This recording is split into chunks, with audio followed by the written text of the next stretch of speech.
Welcome to the Event Answer Studio. Today I'm making this super simple balloon tree that stands about 6 feet tall. The base layer of the tree uses 24-inch green balloons, and you'll need an electric balloon inflator and some way to size these balloons to 18 inches. For these large balloon sizes, I'm going to use 2 chair backs to make an impromptu balloon sizer. Simply take your chairs and set the widest part of the chair back so that they're 18 inches apart, and that's how we'll size these large balloons. For all the 24-inch balloons, I'm going to inflate them one at a time because they're so large. I'm also going to put my thumb over the second nozzle of the balloon inflator. That way they inflate more quickly. Once the balloon is a little bit bigger than 18 inches in diameter, I'm going to pull it off the inflator, put the balloon behind the chair backs, and try to pull the balloon through the gap between the 2 chairs, making sure the widest portion of the balloon is what's trying to touch those chair backs. If the balloon doesn't fit through, slowly let a little bit of air out of the nozzle, pulling the balloon gently forward until the balloon passes through. Once it does, you know that your balloon is 18 inches in diameter. Then you're going to take the nozzle and tie it off in a knot. Repeat this step until you have 5 18-inch balloons.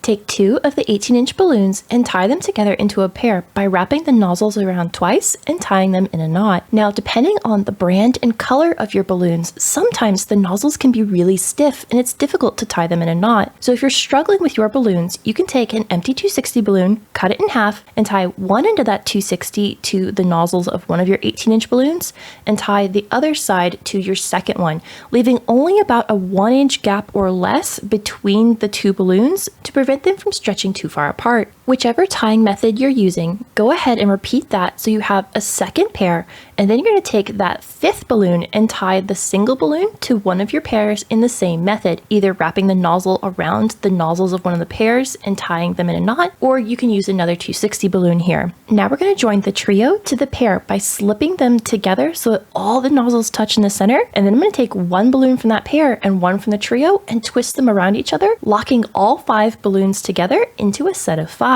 This is the hardest set to make because the size of the balloons is so large, but just know that every set of 5 after this will be much easier as the balloons get smaller. To give the tree stability, I'm going to add water weights to this base layer. These are 2 11-inch balloons, double stuffed and filled with water until they're about the size of grapefruits. I tied them into a pair, and then I'm going to take an empty 260 balloon and tie that to the nozzles of the pair. The 260 will act as the trunk of the tree and be how we secure all the layers of the tree together. The first layer of the tree are the 18-inch balloons we just made. These balloons need to be flattened against the floor so that each of those 18-inch balloons is touching the floor. Then I'm going to take that water weight and place the pair right over the center of those nozzles so that the nozzles of the pair are sitting on top of the nozzles of the tree layer, but the water balloons themselves will dangle below all those nozzles, keeping everything nice and stable. Then I'm going to take the remaining 260 tail and weave it in and out of those 5 balloons, pulling it up nice and snug. On top of this, I'm going to add a set of 5 balloons that are inflated to 15 inches in diameter. Nestle these balloons against the base layer so that one balloon of this layer sits between 2 balloons of the layer below it. By ensuring that these balloons are nestled against the balloons below it, our tree will be nice and straight and we won't have any major gaps between balloons. Secure these 2 layers together by grabbing that 260 balloon wrapped around that first layer,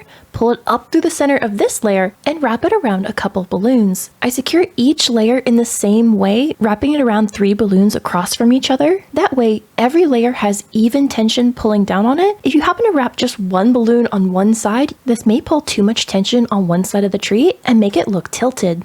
The next layer is 17-inch balloons inflated to 12 inches in diameter. Press these balloons against the layer below it, making sure each balloon is nestled between 2 balloons of the layer below. Pull the 260 up through the center and wrap it around a couple of balloons. It's important to always be pulling tension on that 260 balloon. If you let it go and just let it sit in the center as you go to get the next set of balloons, it will loosen up around the balloons you've already wrapped. So you either want to keep a hold of that 260 balloon and have your balloons at the ready close enough that you can grab them, or you can pull that 260 out to the side between 2 balloons of the same layer right where they touch, and the tension between those 2 balloons will hold the 260 in place while you go get the next set of balloons. At a certain point, your 260 will run out of length before you get to the end of the tree, so simply tie on another 260 end to end and you can keep adding your layers. If you'd like to have a set of plans to reference while you're building this tree, I have a set of digital plans available in the description box below. These include step-by-step written instructions,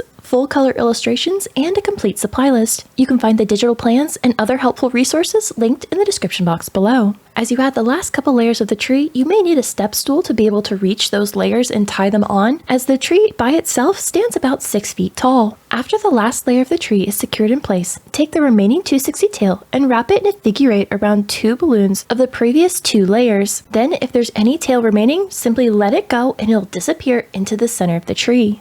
I'm topping my tree with this 24-inch foil star. I inflated it and then took an empty 260 balloon and rolled the tail of that foil star around the 260 all the way up until it's right against the body of the star. I then took the 260 tails and tied them together in a knot, pulling them nice and snug. Leave the 260 tails long, as that's how we'll attach the star to the top of our tree. Center the nozzle of the star on top of that topmost layer of the tree. 3 balloons will sit in front of the star and 2 balloons will sit behind. Then you're going to take one of those 260 tails and pull it down 2 layers and wrap it around a couple of balloons. Go down another layer and wrap it around some more. We don't want to just attach this to the topmost layer, as that can leave our star a little flimsy. So I've gone down a couple layers before letting go of that tail. I'm going to do the exact same thing on the back side so that there's 2 260 tails holding that star in place.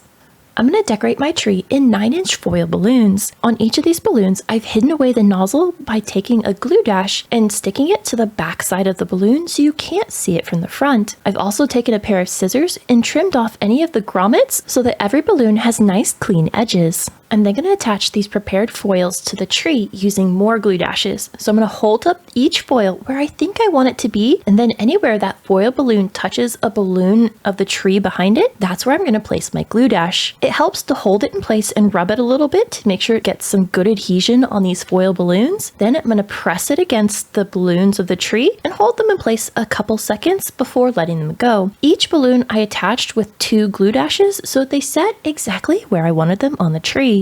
I placed most of my red bows first before adding in the gold stars, as I think the red bows have more visual weight and contrast, and that way I can make sure I got them evenly spread out before adding the gold stars. When decorating your tree, you'll want to take into consideration the viewing angle of your tree. For instance, my tree is only being viewed from the front as if it were on a stage, but if your tree will be placed somewhere where people will walk beside it or all the way around it, that will affect how many decorations you're going to need for your tree. The wonderful thing about this tree design is you can decorate it in any style you'd like. I've made this tree multiple times, and every time it looks wildly different, and I can't wait to see how you decorate your tree. If you enjoyed this project, you should check out this video, and until the next time, remember, stay creative, everybody.